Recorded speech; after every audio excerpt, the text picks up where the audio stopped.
দেখা গেল আমরা সফটওয়্যার করেছি, সফটওয়্যার করে হ্যাঙ্গন লোগো দিয়ে আছে বা লোগো রিস্টার্ট মারছে বা অটো পুট হয়ে আছে। তো ইনফরমেশন করার পর কলকামে আমরা যখন প্রোগ্রামিং করার জন্য দেখবো, আগে দেখে নেবো কোনটা প্রোগ্রামিং হয়। ফার্স্ট টাইপ অফ সিপিইউ আমার আছে কোয়ালকম। ব্র্যান্ড কি আছে? Oppo, Vivo, Samsung, Realme, Nokia, Tecno, Infinix, Xiaomi, Asus আছে।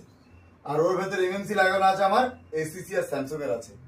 তাহলে মনে রাখতে হবে স্যামসাং আর এমএমসি প্রোগ্রামিং করা যায় না, ওকে আপডেট করতে হয়। ফার্মার আপডেট যখনই করবো এসওসি আইডি নষ্ট হয়ে যায়। তার জন্য আমার কি লাগে? ইঞ্জিনিয়ারিং ফাইল লাগে। যদি আমার ইঞ্জিনিয়ারিং ফাইল বা মডিফিকেশন ফাইল থাকে তাহলে আমি তাকে কাজ করব, প্রোগ্রামিং করব বা চেঞ্জ করতে যাব।